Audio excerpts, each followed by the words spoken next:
Yo, what's the date, man? It's January 5th. No, bro. I meant what year?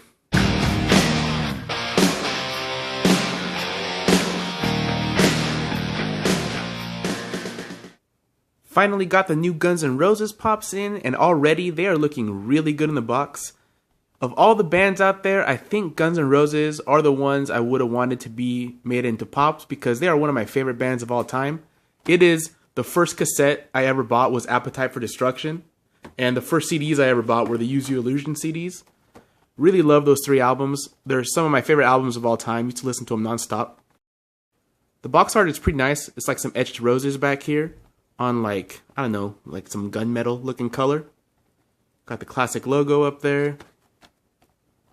They didn't make the whole band, unfortunately. I do think that even though they still look kind of like their old selves, these are the more modern Guns N' Roses. So maybe that's why they just decided to make these three. But I definitely get the whole band if they made them. But yeah, take a quick look at the box art. Really cool.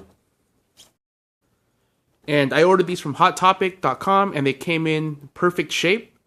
No dings or anything on the boxes. So if you're looking for them, they have them on there. Pretty cheap right now. I think they're only $10 plus $2 shipping. Not bad at all.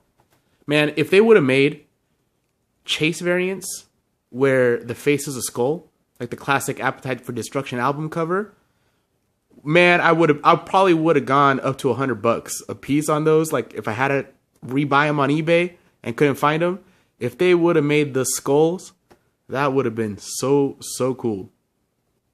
They really nailed it with Slash. This pop looks awesome. They even gave him his classic Gibson guitar with the sunburst kind of pattern on it. Really like that they used that guitar because to me that is the most iconic guitar that he uses.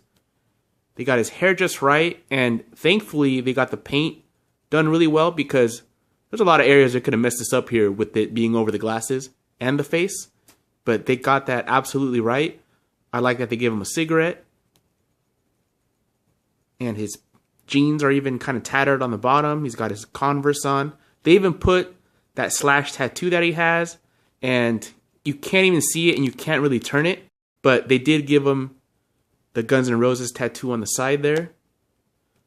But yeah, I wish you could turn it to see, but I guess you can kind of see the tattoo there. Nice attention to detail. And he's painted really well. The only part where the paint gets a little sloppy is on these silver buckles on his hat. As you can see, the silver goes over quite a bit. But it's not too bad. I think that the rest of the pop is so detailed and done so nice that doesn't really bother me as much as it usually would. But yeah, they used a nice glossy black for his hat, a nice flat for his hair, and some glossy for the glasses. So it really differentiates the blacks. It looks really nice. And the guitar is just done really well. So many little spots on there that could have gone wrong. But they just do a great job on this Slash. And even though this is the modern Slash, he doesn't really change up his style. So this looks like the classic and I love it. It's awesome.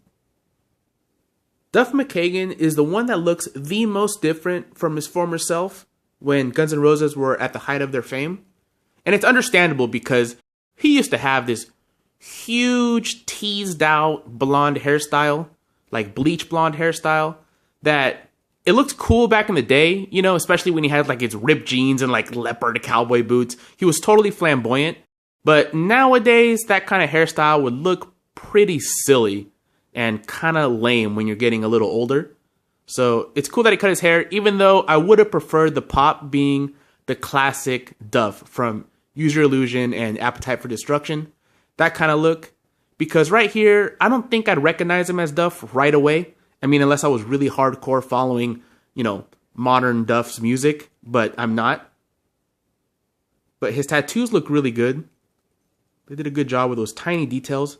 The bass guitar looks really nice too, even though I would have preferred them give him just an all-white Fender or an all-black one, because I don't remember him using this two-tone one. I mean, he probably does use one, but most pictures you see of Duff, it's either all-white or all-black. And they gave him, it looks like to be leather pants and a leather vest. Some like Van style shoes. Looks really cool. And they did a really good job on the glasses.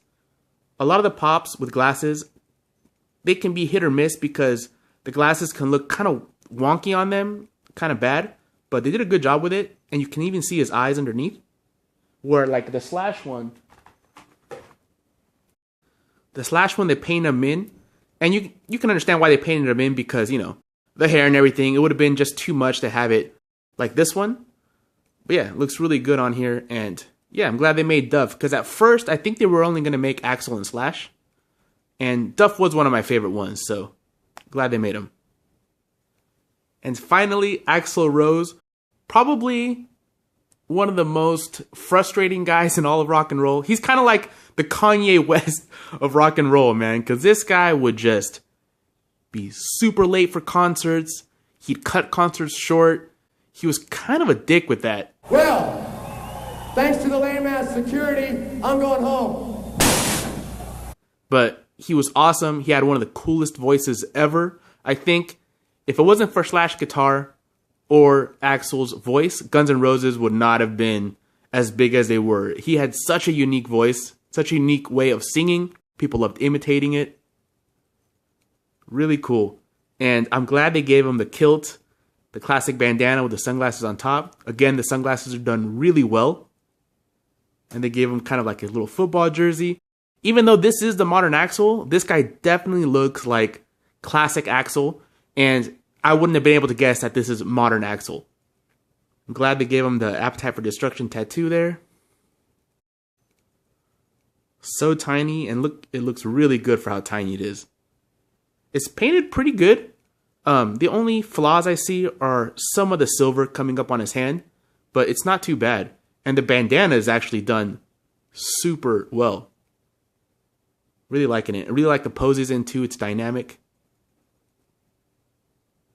And I guess right here, this hairline, like the face paint goes a little bit too far in, but it's not bad. And they didn't give him some of his tattoos that he has on his arm right here. Not sure why they just give it to him on this side and not these ones. That's kind of strange. Because they put the tattoos on both sides on like Slash, and you can't even see this arm really on him. Not sure why they didn't put him on Axl.